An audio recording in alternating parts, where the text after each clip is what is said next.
Yeah, talking about highlights, we have definitely one highlight which is worth to mention first. It's the Q5 steel frame folder. So this is a new tactical knife which is designed after the overall shape and overall design of the Q5 steel frame handgun. Which was launched, I think, 2019, also here at IWA. That's correct. That had been the steel version which has been launched at that time.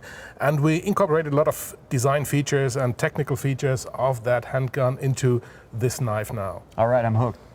Okay, so let's start with the obvious thing. We are talking about a steel frame folder. So we got a full steel handle, which has the frame lock on the back side. All right. You know, the frame lock is the blade lock, which is pretty similar to the liner lock, but the difference is that the frame lock is only one piece, which means there's no separate part for the liner. It's one piece, one solid piece with the handle scale itself. All right, I get it. So basically, this version of the lock is basically a built-in liner lock. Yeah, you could call it like that. All right. Absolutely.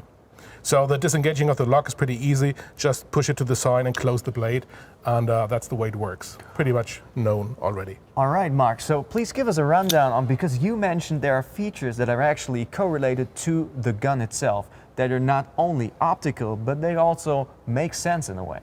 Absolutely. I think this is a very important part. If you're looking at a knife like that, not only putting design things on it, but to install things, to incorporate things which make sense. The first thing is the handle overlay. We have a one-piece overlay which is made of FRN, fiberglass reinforced nylon. And you see this is a one-piece handle overlay which is designed the same way the handgun handle scale is made. So it's kind of a U shape which is attached from above, and it shows also the exactly the same structure like the Q5 handle does. It is exactly the same pattern. I'm amazed.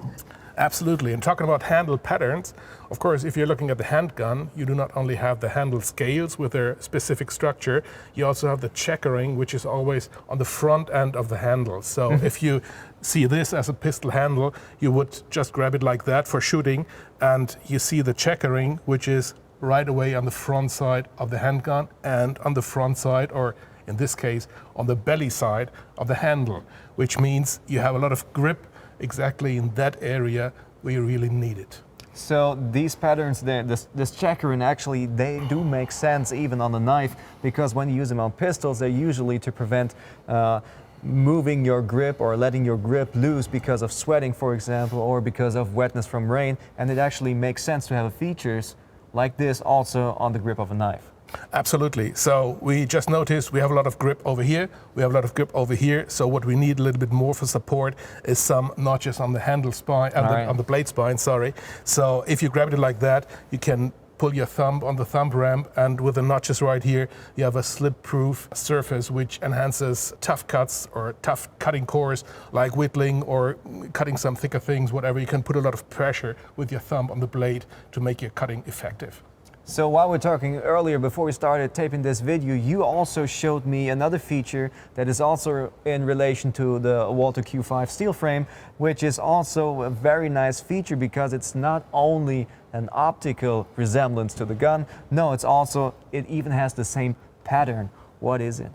I guess you're talking about the thumb stud of this knife. I'm exactly talking about it. Which you need for opening the blade. It's a dual-sided thumb stud, so you can use it with both hands, left-handed or right-handed. And the structure and the surface pattern of the thumb stud is exactly the same like the magazine release button from the handgun. So Walther designed this button because it makes a lot of sense to make it that way. We just took it 100% like it is and put it right here to open the blade just with your left hand or with the right hand. Because you decided this might also be a slippery element of the knife, and just as Walther decided to make it a riffle pattern because it might prevent you from slipping off, it also makes sense on this knife as well. One very essential quality of a knife is the quality of the blade, which means, as a important part of it, the quality of the steel.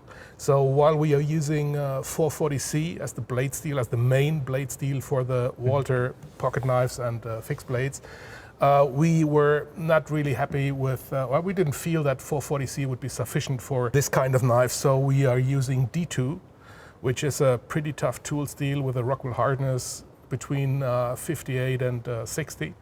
And that means you have a lot of edge retention. It means the knife stays longer sharp than a 440C knife, for example. It's very durable. It's pretty break-proof, and it just gives you an enhanced performance of the blade overall. You can say it like that pretty much easily. Which is funny because there was once a time where 440C steel was just top-notch in the industry, but of course, as everything else, things tend to improve. Also, with the steel, this is why you decided that suddenly for this product, 440C might not be the thing to go. Instead, you also upped your game with the quality of the steel. Yeah, absolutely. Nothing wrong with 440C, but if you have a higher expectation on the knife, something above 440C suits pretty good.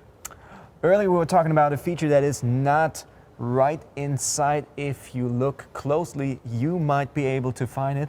It is actually built in within the grip. Oh yeah, what you see is what you not see. We are talking about the lanyard hole. Exactly. And normally you're attaching a lanyard to a knife for two purposes. One is to enhance the handling of the knife because it's kind of an extension of the handle. That's one thing. And the other thing is it helps you drawing the knife out of your pocket. Normally the lanyard hole is a hole right here in the handle scale, so you see it from the side with a traditional knife. But in this case, we just put it the other end in, so you can attach the lanyard from the back side, getting through the top spacer, and so you have your lanyard right away to the back end, and it doesn't disturb the overall shape and the overall silhouette of the knife. Really nice. So it gives you all the features of a knife that actually features a lanyard hole, but instead with this one it is hidden within the grip. Absolutely. One last feature to be mentioned, or almost the last, is that the knife is ambidextrous. I already mentioned the ambidextrous thumb stud, which means both guys, left-handed and right-handed, can use the knife pretty easy. And these two holes are just meant for the reversible clip, so you can take the clip off this side and put it this side to make sure the knife has the right orientation sitting in your pocket, even if you're a left-hander or right-hander. You can hear all the lefties in the comment section. They go, yeah, someone thought of me, actually. Yeah. But it's also the same within the firearm world. Things tend to be ambidextrous. And so also with you guys, this is actually, well, we could say this is the new normal for knives, right? It's a tendency, as long as it doesn't compromise in a too harsh way to one of both. It's definitely a good way to keep things like that, because an ambidextrous thumb stud doesn't hurt, the threads on the front side doesn't hurt, so it's an easy thing to fix this and make it a good knife for both guys, left and right hand. So Mark, I was trying to touch the fact that you guys actually also did not up your game. Of course, you upped your game with the quality and all the features of this knife, but this actually led you guys to also make the transition into another price segment. So when we're talking about an upper price segment, what are we talking exactly? Is this, what's the range for it? Basically, we're not talking about specific prices right here, but I can tell you that with this knife, we are staying pretty much below the €100 limit retail price. All right. So it's still a pretty good price performance ratio, I can say that definitely. It's a lot of bang for your buck, if I may say it like that. That's a nice expression. And that's what we think it's a new direction we're aiming for, because our knives, our Walther knives, are known for their good price point so far, and they're known for their good quality. But I have the strong feeling that we need to step up a little and enter other price ranges and other quality ranges as well. And this is the first step, and others will follow. And talking about following, of course, we have another version of that. I was going to say that because, as you know, the Walther Q5, it's a very famous pistol, but of course it comes with in a lot of different, not shapes, but colors definitely. So also, of course, you guys came up with something else. Please guide us through what is the difference and what is in common with both versions. It's a pretty easy answer on that, because the handle is exactly the same. All right. The only difference between these two knives is the blade configuration and the blade finish. Blade configuration means we don't have a full plain blade, but we have a partial serrated blade, which means we have the serrations in the back part of it, which are not meant as a saw for wood. It's primarily meant for cutting fibrous materials like belts or ropes or webbing, or even mountaineers, alpinists use it like that if they have to cut a rope pretty fast, or parachuters or whatever. So there's a huge wide variety of cutting tasks which are performed much better with a serrated blade than with a plain blade.